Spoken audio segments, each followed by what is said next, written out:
Donc la première femme présidente dont je me rappelle est Hélène Sirleaf Johnson.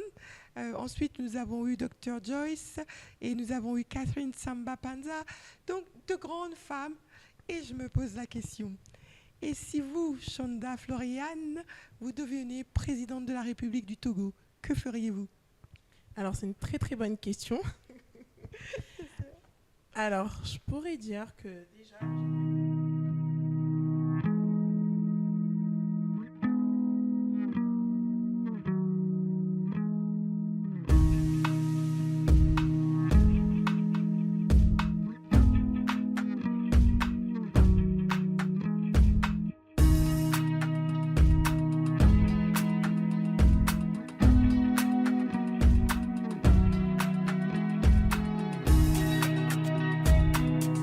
Bienvenue dans ce nouvel épisode de notre podcast et entretien. Aujourd'hui, nous avons l'honneur d'accueillir Chanda Floriane, fondatrice et créatrice de la marque Queen Amivie. Avec un style unique, mêlant élégance et identité culturelle, Queen Amivie célèbre la force et la beauté féminine à travers des créations inspirées de l'héritage africain. Chanda nous partagera son parcours entrepreneurial, sa vision de la mode et les défis qu'elle a rencontrés en construisant une marque qui résonne au-delà des frontières. Merci de nous rejoindre dans cette conversation inspirante avec une femme passionnée et créative. Bonjour Chanda Floriane. Bonjour Floriane. Comment allez-vous? Très bien, et vous? Très bien, ravie de vous voir aujourd'hui. Oui, si. J'aimerais vous connaître un petit peu plus. Pouvez-vous nous en dire un peu plus sur vous-même? Bonjour, je m'appelle Chanda ou Floriane Akoué, j'ai 31 ans et je suis la créatrice de la marque Queen Amivie. J'ai créé la marque Queen Amivie, ça fait déjà 3 ans. Pour la petite histoire, c'est vraiment arrivé d'un inattendu. Décembre 2020, je décide de rentrer à Lomé pour les vacances. J'avais prévu de rester 2 semaines. Au final, je me vois rester presque 1 an. Donc vous devinez bien, dans ma valise, j'avais des affaires pour 1 an. Donc du coup, je me suis dit, je vais essayer de trouver comment m'habiller ici. Je ne vais pas tout le temps renvoyer mes affaires de la France, sachant pas combien de temps j'allais rester ici. De fil en aiguille, je me suis rendu compte qu'on n'a pas de centre commercial ici. Je ne savais pas vraiment comment m'habiller, parce que j'ai une forme assez atypique. Je suis grande, je fais plus d'1m80. Je suis en forme, donc c'est pas facile. Même en France, j'ai des difficultés. Donc ici, voilà. Donc j'ai décidé de me faire moi-même mes petites tenues et au fur et à mesure, en fait, j'avais pas mal de retours en me disant « Ah, mais t'as fait venir tes affaires de France ?» J'ai dit « Non, pas du tout. » J'ai commencé moi-même à construire mes vêtements et puis voilà. Et c'est de là qu'est née Queen Amivie. Et je me suis dit, en répondant à mon besoin, c'est sûr qu'il y a d'autres personnes qui sont dans le besoin comme moi. Donc j'ai répondu à mon propre besoin et éventuellement à celui des autres femmes. D'accord. Alors Floriane, ma première question, pouvez-vous nous parler de votre parcours et de ce qui vous a amené à la création de votre entreprise ou de cette initiative très belle? Très bien. Alors moi, en fait, j'ai fait un master en marketing et communication. Donc je travaillais de base dans la grande distribution. J'ai eu des stages et j'ai eu des premiers emplois dans la grande distribution. Et mon objectif était de poursuivre dans cette voie, dans l'agroalimentaire ou dans la grande distribution. Donc on va dire que la mode m'est un peu tombée dessus d'une manière un peu drôle. Comme je l'expliquais tout à l'heure, c'était suite à mon voyage au Togo où je suis restée presque 1 an. Et je me suis vue répondre à mon propre besoin. Donc j'ai créé ma marque Queen Amivie. Donc finalement, un secteur que je ne m'imaginais pas vraiment travailler dedans, je me retrouve en plein dedans. Et je me suis découverte vraiment cette passion d'habiller les femmes. Tout d'abord, on a commencé par ça, par les femmes, de tout type de femmes, parce que je trouvais que dans la mode, en général, et aussi ici, on a du mal à proposer des tenues pour toutes les femmes, de toutes formes différentes. Donc je me suis dit, je vais me diversifier comme ça et parler à toutes ces personnes. D'accord, c'est très beau. J'aimerais savoir quels sont les défis que vous avez rencontrés en tant que femme dans le secteur des affaires, de la mode et du leadership. Alors c'est vrai que mon premier défi a été de me crédibiliser en tant que femme entrepreneur parce qu'effectivement, elle sort d'où celle-là, on la connaît pas parce que j'ai pas grandi au Togo. Donc j'ai dû me faire cette place-là ici, m'imposer parce qu'il y a aussi la concurrence, il y a ceux qui sont là depuis très très très longtemps et puis il fallait vraiment travailler dessus. Donc Je peux dire qu'au début c'était très compliqué quand même, parce que comme j'ai dit tout à l'heure, il fallait vraiment m'imposer. En tant que femme en général, c'est difficile aussi parce que puisque je suis face à des fournisseurs ou des acteurs qui sont souvent plus âgés que moi ou même qui sont masculins, le rapport avec les artisans ou même les gens avec qui je travaille peut parfois être un peu complexe parce que quand ils me voient arriver, ils se disent bon, il y a peut-être la barrière de la langue, elle parle peut-être pas la langue ici, le Mina, peut-être qu'elle comprend pas les réalités du pays et ils sont souvent plus âgés que moi. Donc je me vois leur donner des ordres et des fois les réprimander et les remettre à leur place. C'est vrai que ça peut être un peu mal vu parce que dans la culture ici, on doit être vraiment poli et cordial avec nos aînés. Mais dans le business, que tu sois mon aîné ou pas, surtout si j'ai de l'argent en jeu, malheureusement, je suis obligée de te remettre à ta place. Donc c'est vrai qu'au début, c'était un peu complexe. Mais avec le temps, ça a coulé comme de source. Bien sûr, je comprends. Je te remercie pour cette réponse très honnête de la difficulté, les défis que les femmes rencontrent dans l'entrepreneuriat et le leadership. Voilà, donc ma prochaine question, quelle réalisation vous rend la plus fière dans votre carrière et jusqu'à présent? Une amie-vie, pour moi, c'est l'une de mes meilleures réalisations parce que en fait, j'ai commencé vraiment de zéro. Je m'y attendais vraiment pas. Heureusement, j'ai eu de la chance d'avoir un bon entourage qui m'a vraiment aidé, accompagné. Tout est fait de fonds propres.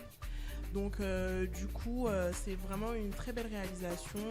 Je ne pensais vraiment pas comment je pouvais concrétiser cette idée. Et finalement, ça s'est fait. Il y a 1 an, on a commencé à proposer des articles pour les hommes qui s'appellent King Kwame. Et du coup, on avance petit à petit. On a commencé à 2, après à 3. Et maintenant, on est en train de monter totalement une équipe. Donc, c'est vraiment ma plus belle réalisation jusqu'à ce jour. Ah, félicitations pour les deux, Queen Amivi et King Kwame. Très bien. Et quelle initiative avez-vous mis en place pour soutenir et autonomiser d'autres femmes dans votre secteur? Alors déjà, dès le départ, avec une Amivi, ce que j'aime bien dire quand je m'adresse sur les réseaux sociaux ou même dans les communications avec les clients, c'est ici, tout le monde est queen et king dans le royaume. C'est comme ça que je parle de manière générale. Donc quand il y a une cliente qui vient me parler, je l'appelle toujours queen. Parce que pour moi, l'objectif aussi, au-delà de vendre des vêtements, c'est vraiment de mettre en avant la femme dans toute sa particularité, sous toutes ses formes. Donc vraiment nous rappeler qu'on est des femmes uniques, belles au quotidien, très important, et l'acceptation de soi. Donc déjà, je peux dire que je fais ça au quotidien. Maintenant, de manière un peu plus poussée, là, pour le cancer, en octobre rose, pour le cancer du sein, j'ai lancé une petite initiative, c'est la première fois que je le fais. C'est de créer un produit dérivé, c'est un t-shirt avec une couronne dessus qui est écrit Confidence is my crown. Pour rappeler à toutes ces femmes en fait que malgré les blessures visibles ou invisibles, ce sont des reines. Elles doivent avoir confiance en elles. Elles doivent s'accepter, même si c'est pas évident au quotidien. Donc c'est vraiment ce petit geste-là que je fais, un clin d'œil envers les femmes. C'est très important, avoir confiance en soi, s'estimer, s'aimer et éviter de se dévaloriser. Comment gérez-vous les moments de doute et de découragement en tant que leader? Alors les moments de doute, il y en a souvent. C'est vrai que c'est pas évident au quotidien, surtout quand on est entrepreneur. Donc à vrai dire, ce que j'essaie de faire maintenant, c'est de vraiment prendre le temps parce que moi, je suis hypersensible. Donc au début, quand il y avait des remarques ou même il y avait une pression, c'est vrai que je prenais vraiment tout à cœur et je vivais les émotions vraiment à fond. Au fur et à mesure, j'ai appris à me détacher. Donc du coup, ce que je fais vraiment, c'est prendre du recul, me reposer, me ressourcer, me rappeler pourquoi j'ai commencé, parce que c'est très important de se le rappeler. Et bizarrement, au même moment, je peux avoir des remarques ou un retour client qui n'est peut-être pas très content. Je peux avoir un retour qui est au contraire pour me motiver et me booster. Et ça me rappelle en fait, je sais pourquoi j'ai commencé et je sais qu'au-delà de ça, c'est une mission, comme je le disais tout à l'heure. On s'habille, oui, mais c'est aussi se rappeler qui on est, s'affirmer et s'aimer tel qu'on est aussi. Très bien, c'est très beau. Je vous remercie pour votre réponse. Ensuite, quel est votre projet le plus ambitieux à ce jour et comment espérez-vous qu'il impactera les femmes et la communauté dans laquelle vous vivez et les communautés alentours aussi? Alors, ce que j'espère, c'est quand même d'exporter Queen Amivie au-delà du Togo, qu'on aille vraiment découvrir de nouveaux horizons. Au-delà de ça, ouvrir une boutique physique, parce que c'est vrai que là, moi, je fais tout en ligne, donc ça sera ça. Ensuite, comme je le disais tout à l'heure, mon objectif aussi, c'est de motiver les femmes. Donc, j'aimerais bien, après, voir comment on peut avoir des sessions de coaching, d'échange avec toutes ces femmes, parce que ça m'arrive souvent, en fait, qu'on me demande comment tu fais. T'es grande, t'es en forme, je sais pas comment je m'habille, mais quand je te vois, ça m'inspire. Et quand j'entends ça, ça me rappelle en fait vraiment pourquoi j'ai commencé. Je discute vraiment beaucoup avec les gens et certaines femmes qui peuvent être vraiment petites, minces, en forme, on a tout un peu ce mal-être des fois à se dire mais je sais pas comment je vais m'habiller, je me sens mal, j'ai pas envie de sortir. Donc vraiment, c'est cette petite voix que j'ai envie de souffler à tout le monde, que j'aurais aimé qu'on me souffle quand j'étais petite. Donc je me dis, il y a plein de personnes qui auraient aimé ça. Donc voilà. Ah oui, non, c'est vrai que les modèles, les robes, enfin tout est très très beau. Donc c'est une vraie source d'inspiration et voilà, c'est un cadeau magnifique. Donc on vous remercie. Merci pour ce travail extraordinaire. J'ai une autre question effectivement. Quel conseil donneriez-vous aux jeunes filles et femmes qui aspirent à devenir entrepreneurs ou leaders? Alors, je vais commencer déjà par la confiance en soi, c'est très important. Notre entourage, des fois, peut ne pas comprendre ce qu'on fait. Ou même les autres en général, ils vont toujours se poser des questions. Et je pars toujours du principe en me disant, aujourd'hui, il y a beaucoup de nouveautés, tout change. Il y a plein de business qui se créent et il y a quelques années, jamais on y penserait. Donc, il y a de la place pour tout le monde au soleil. Il faut se créer sa place. Il faut s'entourer surtout d'une très bonne équipe, mais pas que, nos amis, notre famille, et se lancer. Il faut oser. Même si on fait des erreurs, on apprend toujours. Et puis, on essaie de s'améliorer au fur et à mesure. Absolument, je suis 100% d'accord avec ces mots. J'ai une autre question, donc par rapport aux plus grandes menaces auxquelles les femmes africaines font face aujourd'hui et comment peut-on y remédier? Quelles sont d'après vous ces menaces? Alors pour moi, les menaces, il y en a plusieurs. Les inégalités entre hommes et femmes. Les femmes africaines sont face à de nombreux défis, mais je vais plus m'attarder sur l'éducation. C'est vrai qu'elles n'ont pas tout assez à l'éducation, à pouvoir aller à l'école et suivre vraiment des formations. Et elles sont aussi face aux stéréotypes qui sont là, face aux hommes. C'est vrai qu'avant on disait la femme, son rôle c'est d'être à la maison, la fameuse phrase, le rôle de la femme c'est à la cuisine. Et les mentalités changent, mais dans certaines régions ça reste encore pareil. Donc c'est vrai que le fait de voir des figures de femmes qui ont évolué dans leur vie et qui réussissent, ça peut vraiment aider ces femmes à prendre leur courage, à s'éduquer et à vouloir aller plus loin et tenter l'expérience de l'entrepreneuriat. Pourquoi pensez-vous qu'il est essentiel d'investir dans la jeunesse africaine? C'est une question importante parce qu'il y a beaucoup de jeunes chez nous. Effectivement, il y a beaucoup de jeunes en Afrique de manière générale et je pense que c'est eux l'avenir. C'est eux l'avenir. J'aime bien le dire, les mentalités changent, ça évolue, Peut-être qu'on ne sera pas la génération qui marquera vraiment le pas, mais le fait de continuer, ça rentre dans les mœurs, on s'habitue et j'aime bien dire, à force de le faire, ça devient une habitude. C'est répétitif et ça reste en tête. Donc pour moi, c'est vraiment important en fait de les éduquer, de les accompagner, de les orienter pour qu'ils puissent réussir pour la suite. Parce que c'est eux qui seront nous plus tard. Tout à fait, je crois que c'est une très belle réponse, d'autant plus que nous qui vivons entre parfois deux continents, on voit que de plus en plus de jeunes prennent le bateau pour aller vers l'Occident qui semble un Eldorado et parfois ils perdent leur vie.